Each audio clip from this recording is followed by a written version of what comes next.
morning. Happy Sunday. I'm just out on the road again. Can't wait to get out on the road again. Can't wait to get out on the road. Why do I keep trying to put out in there? On the road again. Can't wait to get on the road again. The life I love is making music with my friends. I can't wait to get on the road again. Speaking of on the road again, I'm on the road again. I'm just running around trying to get everything done for Tuesday because, you know, it's different when you live by yourself. So I want to have the house clean, kind of like when we used to go on vacation when I was a kid. Mom would want the whole house spick and span before we left for vacation because she didn't want to come home to a mess. Well, that's kind of like with this. I know it's not open heart surgery, but I'm going to be missing a hand for 10 days. And I just want everything done. I don't want to have to run out and get anything for the first few days. You know what I'm saying? Anyway, that's not the point. I was just sitting here thinking about days long ago when Reba and I, she would say, let's go to Mississippi this weekend and get some sausage, which is sausage. Her son called it sausage, so we changed it to sausage.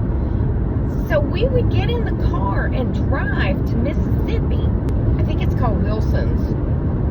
Someone from Brookhaven, Mississippi commented and reminded me the last time I discussed this, and I think it's called Wilson's, but they have the absolute best, I guess it's on Dewey. It's, you know, like a casing of sausage. You know what I'm saying? Anyway, it's like a link. It's a giant link. And my dad would get so excited. Oh, you're going to Mississippi? Bring me 3 hots. Yeah, he wanted the hot sausage. Sausage. And I would bring me the mild sausage and put it on the grill. Make you want to slap your mama. And I've not had anything like it since then. But yeah, we went one time and she wanted to go see a friend of hers that lives there. I don't know if it was in Brookhaven. I didn't know where I was. I just knew I was in Mississippi. So we go in and she's talking to her friend and they're catching up on things. Well, the friend had a 10-year-old granddaughter, and for some reason, kids have always loved me. So I went outside with the kid, and we rode around on bicycles on this property where I bet you the lady had 50 cats. Cats everywhere. Just cats everywhere. Reba said she's got a problem. She's got cats everywhere. I was like, well, at least they're not all in the house, because 50 cats inside a house might be a problem. But she didn't have no rats, I'll tell you that, because she had a bunch of cats. Well, anyway, she said, y'all want to go to such and such for dinner. I know nothing about nothing, okay, in this part of Mississippi. In Mississippi. I mean, I don't know anything. But I'm up for trying new places. I don't like to go on vacation and eat at chain restaurants where I can eat at home. I want to try the local cuisine. And Reba said, yeah, that'll be good. You'll like it. Okay, I'm down with it. Whatever it is, I'm down with it. So we go in, and it's one of those little hole-in-the-wall restaurants that if you didn't know, you probably wouldn't stop and go in it, you know? One of those diner-looking places. They have the big windows, and they had a little buffet set up, and you went and fixed whatever you wanted. So I woke up, and I see these little chickens. Like the hole, not the hole, but you know, the chicken. the legs, the wings, no head, thank God, no feet, thank God. These little chicken-looking things.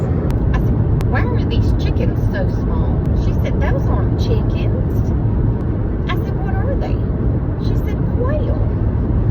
I said, quail? Like a bird? I know chicken and quail's probably, you know, like, you're eating a bird. If you're eating a bird, you're eating a bird. But I had never seen a quail like that. Well, I've probably never seen a quail, because I don't think we have quail in this part of the country, or at least that I've seen. She was like, it's real good. I said, well, they ain't but 2 bites on it. And she goes, I know, but you can come back and get more. I hope so, because that's a real small bird. It's real small. It was okay. It was better than when we were in Mexico, and his name was Raul, and all he said all day long was muy bien, Raul. This is Raul, muy bien. I said, Rick, why does he keep saying very good over and over? She said, I don't know, it must be very good.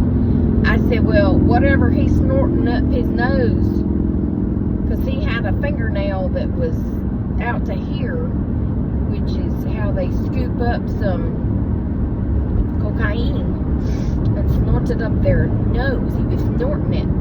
That must have been good, because that's all he can say is very good, muy bien, muy bien. Well, anyway, Raul, we were on some kind of tour that you do when you go to Mexico. It's better to do a tour than to go out on your own like we did that first day, because we got on the bus and couldn't get the bus driver to stop. They took us to this restaurant. First of all, there was this man standing in a Speedo over to the side. And if you paid him, like, I don't know how many pesos or whatever, then you could watch him dive off of this thing a really long way into the water below. I paid him. I watched him jump. I was like, well, that was fun. What's next? Well, they served us what was supposed to be chicken, and we started eating it. Well, didn't start eating it. I took a bite and I was like, what is this? And Rick said, well, they said it's chicken. That's how she talks. They said it's chicken. I said, this ain't like no chicken I've ever had. It's not even like that quail I had. Why is it so stringy? Now, the only thing I've ever had kind of stringy is like a roast. You know how it'll string off? Well, it was kind of stringy like that, but they said it was chicken. I didn't eat it. And then they had some other things with it. It just wasn't good. You know, there are some really good, authentic Mexican restaurants. Authentic. But Americans are spoiled to non-authentic Mexican restaurants, okay? But the food in Mexico was a little underwhelming to me, because I was excited, because Mexican, especially back in the day when I could consume the dairy, Mexican was one of my favorite meals, but it was not so great there. And then I was even afraid to drink the bottled water, so the whole trip I drank Fanta orange, beer, I think Coke. Did they have Coke? I don't know. But yeah, I don't know what made me think of that quail. But that was a weird trip. Yep, just let's go to Mississippi for the weekend. And back then it didn't bother me a bit to hop in a car and ride 8 hours to get somewhere, spend 2 nights and ride 8 hours to get back. I think that would probably kill me now. You know, I get tired going half an hour somewhere.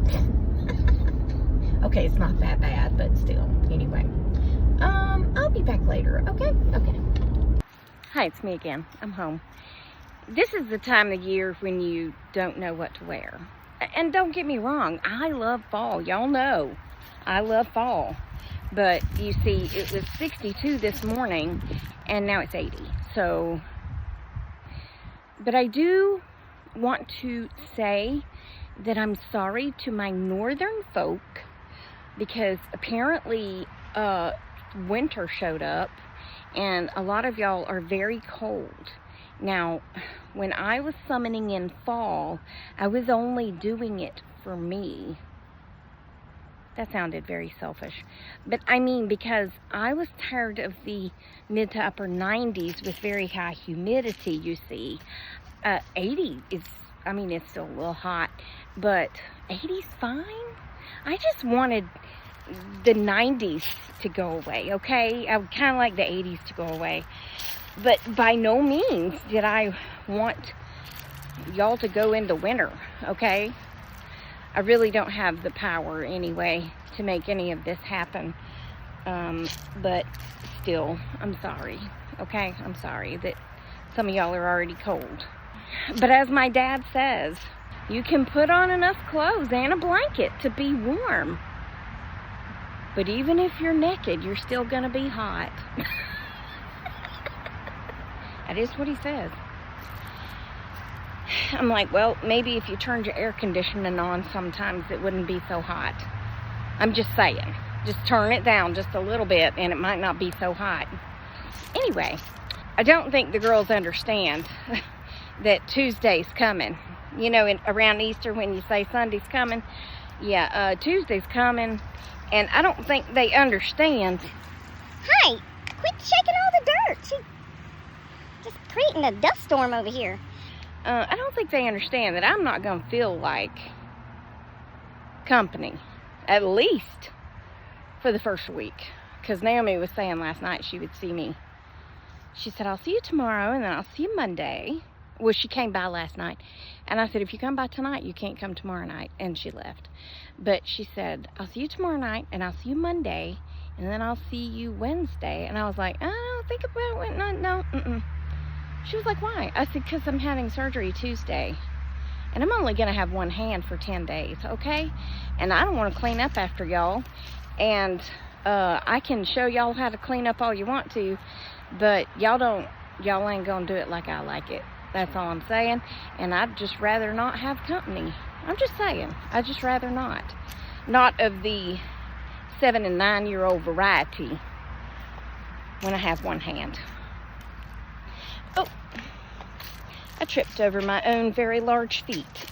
Anyway, that's going to be it for this one. I hope you enjoyed it. Remember, I love you. Jesus loves you. I hope he's coming back soon because people be crazy. And I will talk to you on the next Tracy Tries. Toodles, my noodles. Stay silly, my friends, and smile. Piss people off, make people happy, or just make them wonder what you've been up to. Goodbye.